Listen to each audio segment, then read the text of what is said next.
Gusti kang nyipta jagat. Mugi kasembatan Yayi Ratu Banowati kecondokan Wahyu Trimargajaya. Mun inggih kantong sedaya saking dawuh sinuwun. Tumuni kula nyuwun pamit madal saking Masyan Maduka sinuwun. Semanten ugi kula nyuwun pamit madal saking Masyan Maduka sinuwun. Tumuli ngirapaken para putra kadang-kadang Maduka Sata Kurawa wigatos angombyongi dhateng lampahipun Sang Ratu Banowati paman Sengguya. Duga-duga diwong ati-ati aja kongsi Geri Dimas Kartomarmo. Wonten dawuh sinuwun si Raja Geri nggawi tumuli nderek paman Sengguni metu njaba ngombyong marang Yayi Ratu Banowati kuwi dateng sendika sang dawuh lan tak jaluk kudu tansah ngreksa marang kuncaraning Praja Ngastina sedika.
Santane kang sekar gadung tuwin kembang-kembang menur kang esmu arum winur lan yoten kadikusuma mangambar-ambar wara kuku sing tupaku malun kelon hawar mega kang memba Bathara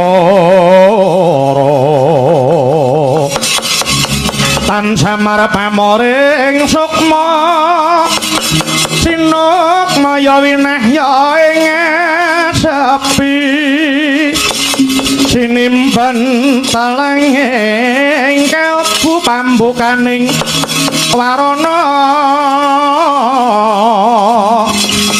terlen saking liep layap ngaluyut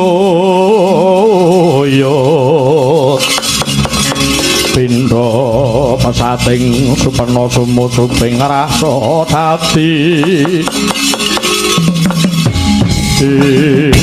alah ing kono ta wau ing mangken inggih Prabu Duryudana ing sampun minggah wonten ing sanggar palanggatan sigra tapak semedi Maladyaning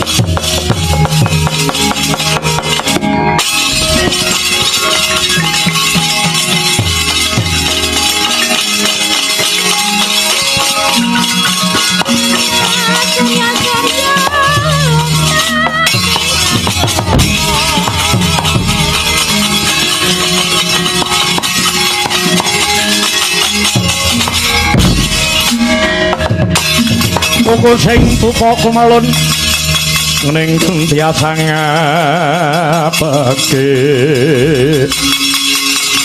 kawangku sagung jajahan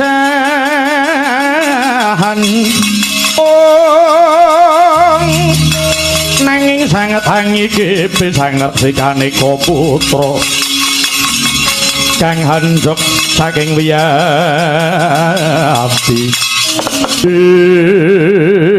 Wata kaya mangkono. Aning nggih menika warnani Ranata Agung nagari Ngastina Prabu Duryudana. Minggah wonten ing sanggar palanggatan sedhaket saluku tunggal nutupi baban Hasanga. Ana rupa datan dinulu ana swara tan rinungu. Ingkang pinandheng amung pucuk ing grana anut geyongane kayun-kayune ngayati parutama kaya mati jroning urip. Ing batos nyuwun ngersani Gusti kang nyipta jagat. Muga kasembadana Dewi Banawati. Hamboyong Wahyu Trimargajaya. Eling-eling Narendra. Ingkang awis-awis nindakaken tapa brata. Ingkang arang-arang ngurang-ngurangi dar, ngurang-ngurangi sari. Ing cipta menceng sing dadi lajaring cipta. Panyuwunira Prabu Duryudana manani gara-gara wonten negari Tawang gantungan namung sakedheping mripat nenggih Prabu Godayatma ingkang merepeki marang unggaling Prabu Duryudana.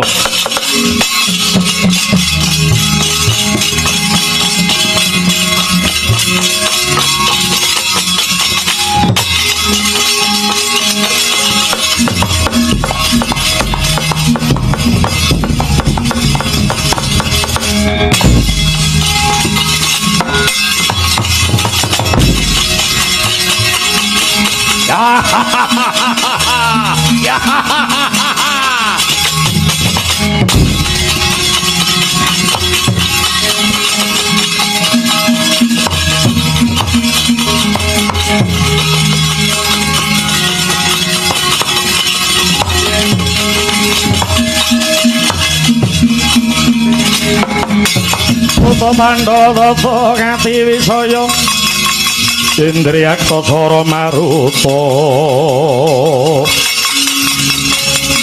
Pawana Bana Margana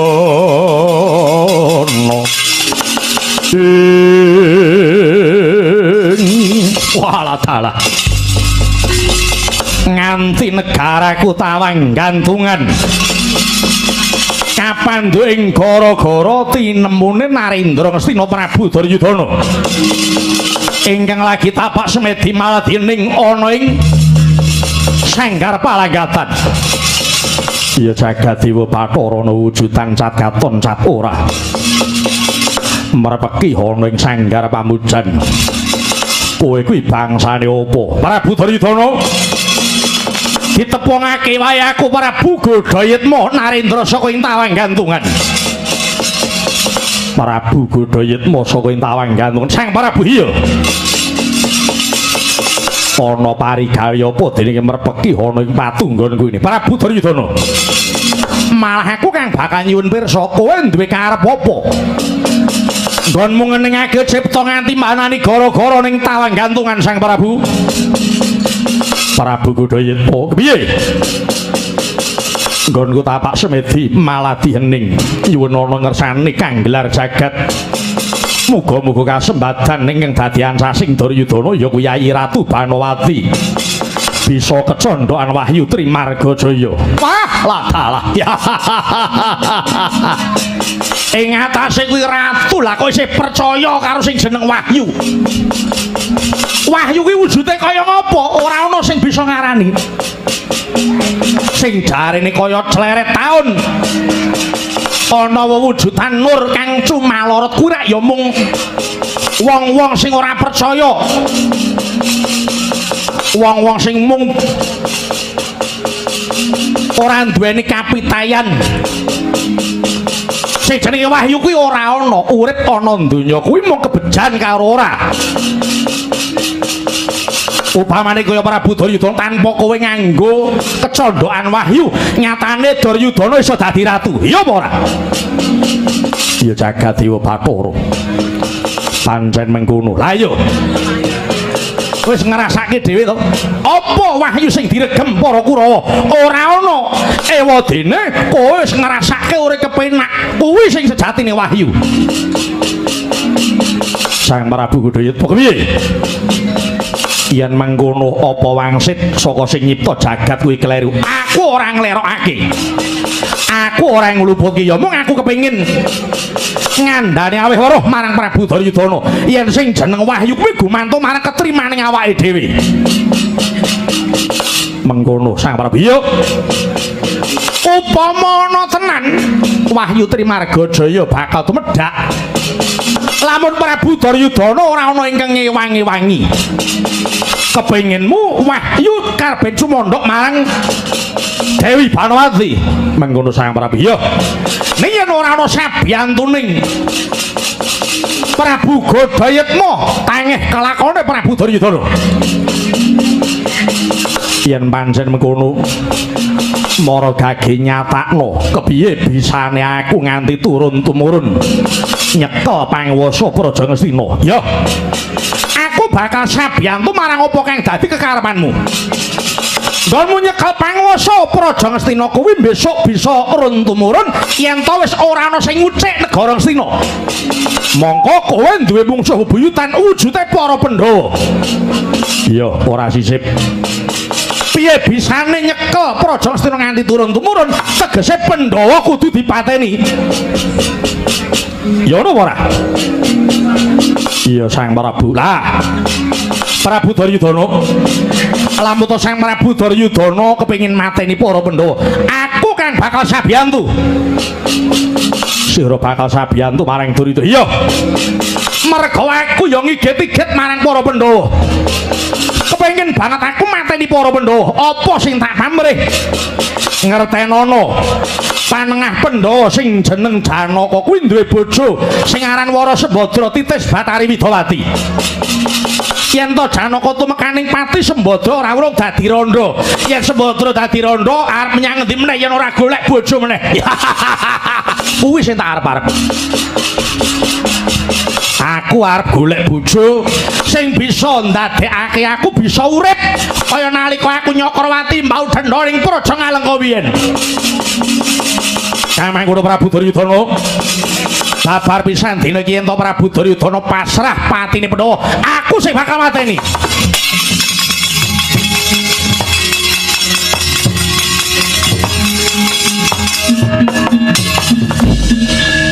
Ya jagat Dewa Bathara.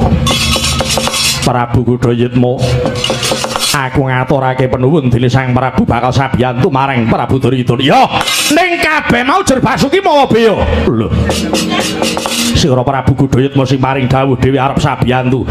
Aku arep biyantu, kowe gelem apa ora? Ya tak tampa. Lah ya kowe ya gelem ngono kok. Yen kowe gelem ana syarate.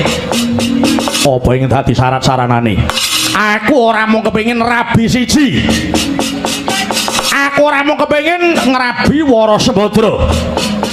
Ning lamun to aku bisa mateni para Pandhawa, tak jaluk anakmu Lesmanawati kudu dadi bojone Gudayatma. Ya jagat Dewa Bathara. Lelakon apa awakku iki? Apa kelakon menungso duwe mantu jim setan? Hus. Kabeh bisa kelakon. Kahanan donya kuwi ora ana kang lono. Wong bener bisa digawe luput, wong luput bisa dadi becik. Kuwi kahanan donya. Mula yen kowe urip ana donya, paitanmu kok kagetan, panglingan, gumunan, bosok uripmu, ngerti? Mula Sang Prabu, yen kowe saguh, aku bakal nyembadani perkara Ratu Banowati arep munggah ana Gunung Rewantaka karepen dilakoni. Yen ana wahyu tenan ya syukur, wadine ora ya mung diapusi karo wangsit. Iya Sang Prabu, dene ngono sabiyantune Prabu Gudayatma. Aku saguh anakku Lesmanawati. Dadi garaning Prabu Gudayatma, lamun to Prabu Gudayatma bisa mateni para Pandhawa. Tak cekel kesaguhanmu dina iki aku njal pamit ngudi patine Pandhawa.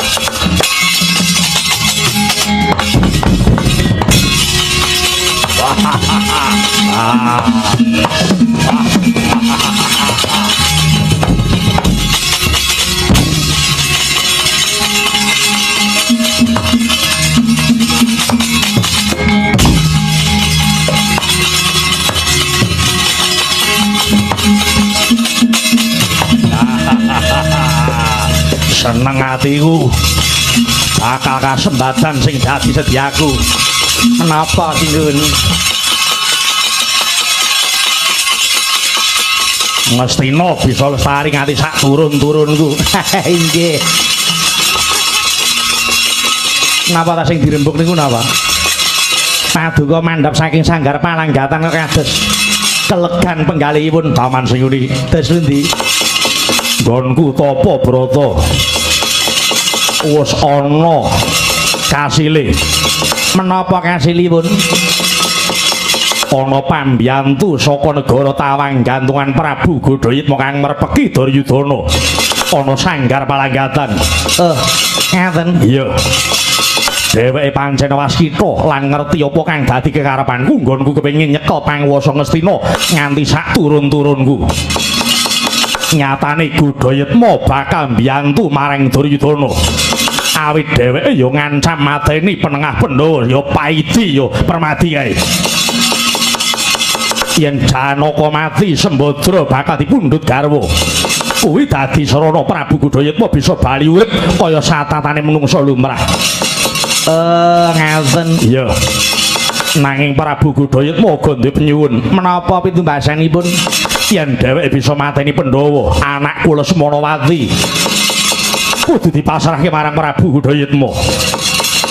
Paduka sagai wis tak sagui. Waduh, menika beja kemayangan. Leres tegesipun paduka mboten perlu mengser saking dampar keprabon Ngastina. Pandhawa sampun dumugi ning pejah.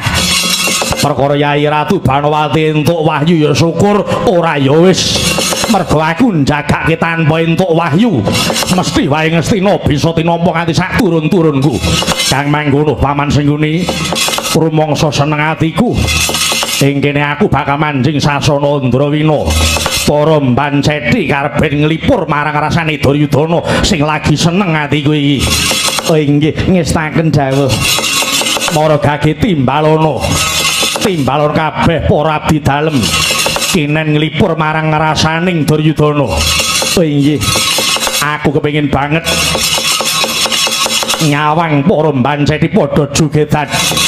Kowe kanggo sarana yen to wis lega rasane Duryudana nuli dateng sendika ngestaken dawuh. Menapa kepareng tetep badhe kabidalaken keng garwa Dewi Banowati? Yo, Yai Banowati karepen budal. Yen ora entuk wahyu ngiras pantes ben Dharma Wisata. Oh inggih nggih. Sendika ngestaken dawuh. Kang mangkono abdi dalem klumpukna rene. Klumpukna rene penembang kembang rawe. Siap. Karepen juga Duryudana dina iki lagi seneng. Aja tok paido iki mboten maiten.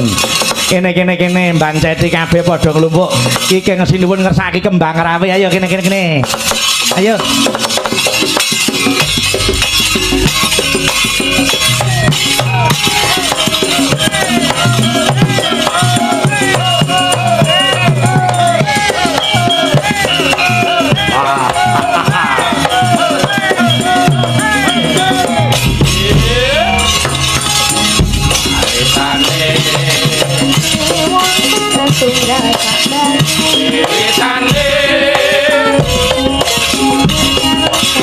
Kaya duwe sampun jejer nyeto pangane banjur kandha aku tresno kowe kare Pur yo Ceritane wong satu raja bali